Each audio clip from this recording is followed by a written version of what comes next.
This woman was just walking through the park when she saw a man wearing her dead dog's collar as a necklace.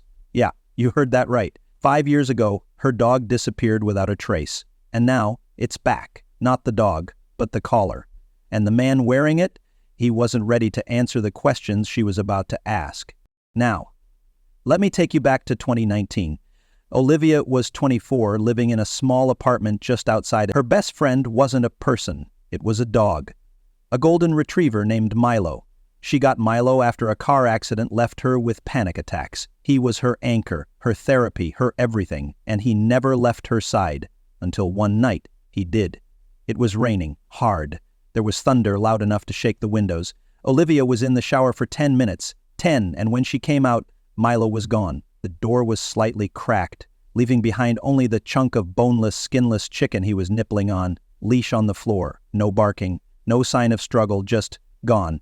She searched for days, then weeks, put up flyers, posted online, called every shelter in 3 counties. Nothing. And after a while, people stopped asking about Milo, but Olivia never stopped wondering. Now it's 2025. Olivia's healing. She has a new job, a new place. She even has a new dog. But she still keeps Milo's photo on her fridge. One Saturday morning, she's walking her new pup Luna through a quiet park near her office. Sun's out, birds are chirping, it's peaceful, until she sees him. A man, sitting alone on a bench, jeans, hoodie, and around his neck, a necklace. Not just any necklace, it's Milo's collar. She recognizes it instantly. Worn leather, same tag, same engraving. Milo. Her heart drops, her legs freeze. She's not even sure what to say. So she just blurts out, "Excuse me, where did you get that collar?" The man looks up, surprised, defensive. He says, I found it. Where? She demands. He hesitates, looks around, and says, "In the woods. It was wrapped around a box." Now her hands are shaking. "What box?" she asks. The man stands. "Look, I didn't steal anything. I kept it because what I saw messed me up." He explains that 3 months ago he was hiking in a wooded area just outside town. He saw a strange wooden box wedged under a tree root. Inside, a child's shoe, a Polaroid photo, and a dog collar. Milo's collar. He took the collar, left everything else, didn't report it, didn't want to get involved, but Olivia did. She tells the police, gives them the exact area. 2 days later, detectives find the box, and what they uncover is far worse than a missing dog. They find bones. Lots of dogs' collars and cloths. They started the investigation, and for a while it looked promising. But then, nothing. No prints, no signs, no leads. The guy wearing Milo's collar, he stuck to his story. Said he found it exactly how the cops did, just lying there in the dirt. Didn't touch the box, didn't know who buried it, he just liked the collar, so he took it. And the case was slipping through their fingers. Days passed, then weeks, and slowly hope started to fade, until one day, Olivia went back, alone. She walked deep into the woods, right back to the spot where the box was found. No cameras, no police, just grief, just pain, and a tiny shred of hope. She sat down and cried, like maybe somehow Milo would just show up. But what she found instead was her first real clue. A woman, middle-aged, out walking her usual trail. She noticed Olivia crying and asked what happened. When Olivia told her about Milo, the collar, the box, the woman froze. Then she said something no one expected. "I always see a man near here, a black man, right beside where that box was found." She said he's always alone, always building fires, cooking something. He never speaks, never waves, just watches the flames and disappears into the woods. And then she said it. "If anyone knows about that box, it's him." The woman promised, "If I see him again, I'll call you." And then one day she did. Saturday morning, 9:12 a.m. The phone rings, she's back in the woods, and he's there. Olivia doesn't wait. She calls the police. They rush to the scene, and when they arrive, they find him, sitting by a fire, stirring a pot, just like the woman said. At first, he says nothing, just stares. But after a long silence and some careful persuasion, he talks, and what he says, no one was ready for. "I haven't done anything wrong," he says. "I kept the box there, but, I don't know who Milo is, or rather, was." He was later dragged to the police station. After much persuasion, he confessed. He says he is from a part of Africa where eating dogs are no crime, and he never knew it was a crime in Atlanta.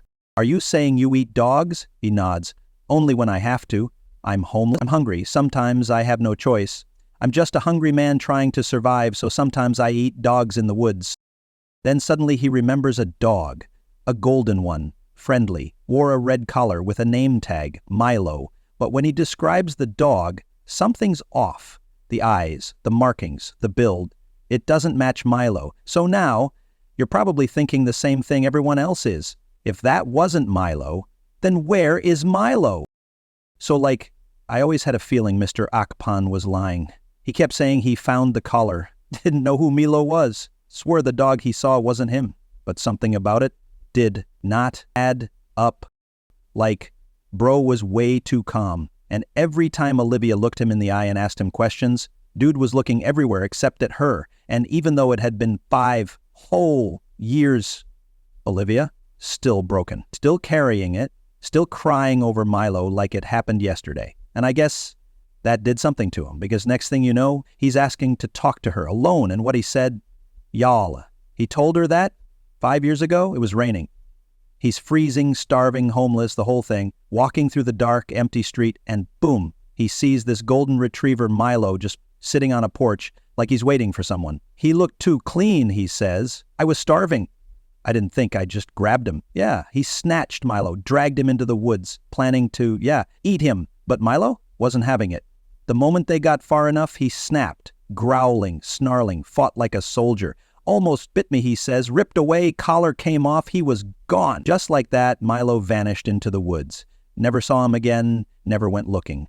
Mr. Akpan got hit with charges, theft, animal cruelty, did some time, not nearly enough. But at that point, even the cops were like, it's been 5 years, what else is there? Case closed. But for Olivia, she tried to move on. Then, one random day, she's chilling at the beach. No drama, no expectations, just trying to breathe, touch some grass, recharge in the sunlight, and then, out of nowhere, this dog comes sprinting down the boardwalk, muddy paws, tongue hanging, eyes locked dead on, straight at Olivia. Before she can even blink, boom, he jumps on her, starts licking her face, whining, wagging his tail like he just found heaven. Olivia's frozen, she's shaking, she stares into his eyes and just whispers, Milo?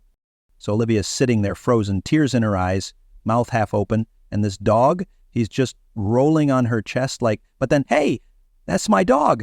A woman ran toward them, middle-aged, shocked. That's Max. He's mine. What followed was chaos.